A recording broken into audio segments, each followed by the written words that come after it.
So konting impormasyon lang muna tayo sa DMCI Holdings Incorporated. Itong kumpanya ay isang engineering conglomerate dito sa ating bansa at ang kanilang mga operation ay construction, real estate development, power generation, mining, water distribution, and manufacturing businesses.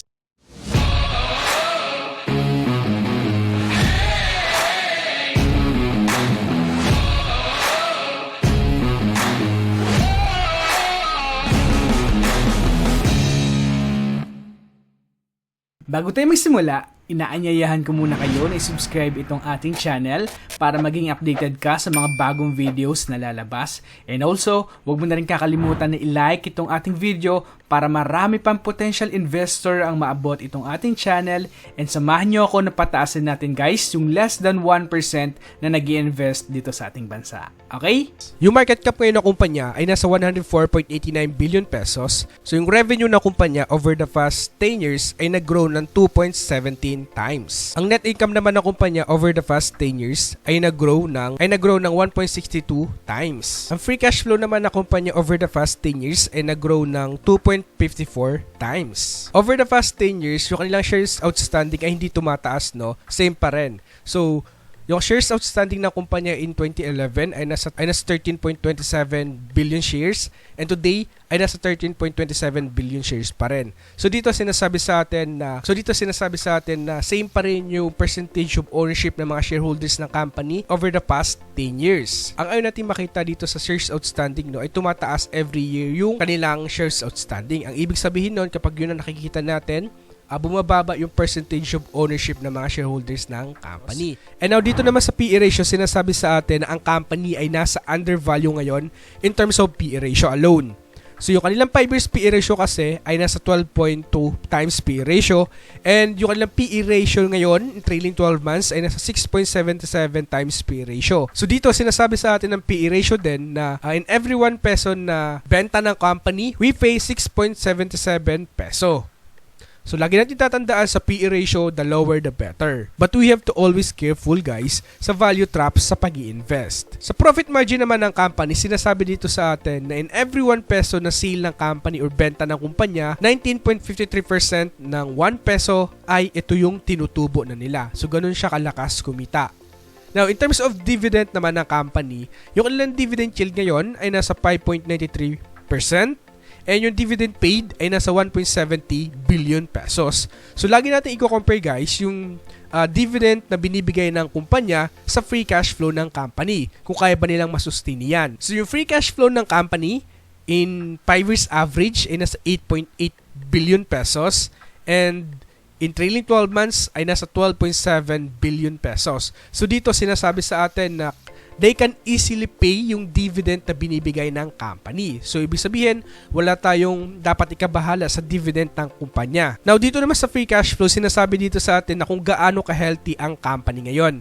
Kasi yung kanilang 5 years free cash flow ay nasa 8.8 billion pesos and today, nasa 12.72 billion pesos na. Now, para makuha guys itong free cash flow, kailangan lang natin ng cash from operating activities minus natin yung capital expenditure ng company. Now, itong free cash flow ay ang lifeblood ng kumpanya. So, bakit ba natin nasabi na ito ay ang lifeblood ng company? Kasi may 5 paraan para gamitin ang free cash flow. Unang-una, they can pay dividend. So, ito nga, nagbibigay sila ng dividend. Pangalawa, they can buy back shares. So, kapag nagbabuy back ng shares ang kumpanya, tumataas naman yung percentage of ownership ng mga shareholders ng company. Pangatlo, pwede nilang bawasan yung kanilang mga utang. Apat, they can acquire more businesses. Panglima, they can reinvest in themselves. So kaya natin nasabi na ito yung lifeblood ng kumpanya. Now, one thing na very positive din dito sa DMC ay yung kanilang return on equity. Nasa 18.29%. So dito sinasabi sa atin na magaling ang kumpanya mag-handle ng others people's money. Binabakapan din siya ng ating ROIC ngayon. So dito sinasabi sa atin ngayon na kung gaano ka-efficient ang kumpanya mag-handle to produce profit from their businesses. And also na one thing na very positive din dito ngayon sa kumpanya, yung kanilang 5 years average na ROIC nasa 13.70%. So dito guys, ang gusto natin makita ay nasa 10% pataas. So dito pasadong-pasado ang kumpanya. So dito in short, sinasabi lang sa atin kung gaano kaganda yung management ng kumpanya. Sa current ratio naman, sinasabi sa atin na 2.37 times kaya nilang punan yung kanilang current liabilities gamit lamang yung kanilang current assets. Sa mga nag-uumpisa pa labang sa pag-i-invest, ang ibig sabihin ng current assets, ito yung assets na kaya nilang i-liquidate into cash within a year. And yung current liabilities naman, ito naman yung obligation ng kumpanya within a year. Now, one thing na i-focus din natin dito ngayon sa kumpanya ay yung kanilang interest coverage. So dito sinasabi sa atin ng interest coverage na 25.4 times kaya nilang punan yung kanilang interest expense na kinikater sa company gamit yung kanilang kinikita ngayon, 25.4 times. So that's a very excellent then.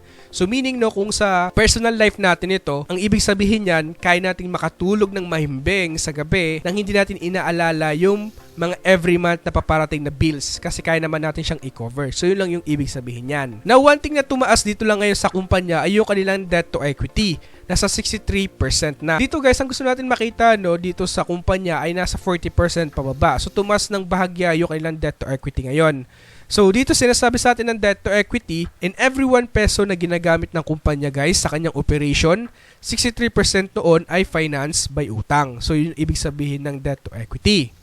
Now, pagdating naman dito guys, sa price to free cash flow, dito naman sinasabi sa atin na ang kumpanya ngayon ay nasa undervalued din ngayon in terms of price to free cash flow alone. Okay, so now, alam na natin na maganda yung financials ng kumpanya, makakatulog naman tayo ng mahimbing pag meron tayong investment sa company. Now, ang tanong, anong price maganda ba bilhin itong kumpanya ngayon? Or undervalue ba ang kumpanya sa kasalukuyan? Okay, so nandito tayo sa screener na ginawa ko. And sa mga nagtatanong guys, itong screener na nakikita nyo ngayon, hindi ko pa napapublish, no? So mayroon pa akong kinukumpone para mas maging efficient itong aking screener. So now, ano ba yung goals natin dito? So, kaya tayo mayroong ganito, no? Kasi mag-a-assume tayo based sa historical data ng company para makakuha tayo ng very realistic na intrinsic value ng kumpanya based sa historical data na ibinigay sa atin ng DMC. So now, yung kanilang revenue growth over the past 5 years ay nasa 3.88%. So, ang ilalagay ko dito no na assumptions ay 4, 5, and 6. Now, ang gusto ko lang sabihin dito guys, ito yung expected return ko sa kumpanya in the next coming 5 years. Nasa 4, 5, and 6%. Sa kanilang EBITDA naman ay nasa 6.94%. So, ang ilalagay kong assumptions dito ay 6.5, 7.5, and 8.5. Sa equity growth, yung kanilang 5 years equity growth ay nasa 6%. So, ang ilalagay ko dito ay 6, 7, and 8. Yung kanilang 5 years average na PE ratio ay nasa 12.2 times PE ratio and now nasa 6.77 times PE ratio. So for me, no, magiging conservative tayo dito sa PE ratio ng kumpanya, no, kasi gusto natin makakuha ng very conservative din na intrinsic value ng company and very realistic na intrinsic value. So ang ilalagay ko dito ay 8, 9, and 10. Ito namang rate of return, ito naman yung expected return ko sa kumpanya every year kung mag-i-invest ako dito. Yung margin of safety, ito naman yung buffer natin sa intrinsic value para makabili tayo ng sale sa kumpanya. So in short, we're going to buy at a discount of 20%. Okay, so ito yung mga assumptions na nakuha natin. So sa low assumptions ko, yung aking buy price ay nasa 7.87 pesos per share. And yung aking target price ay nasa 9.84 pesos per share.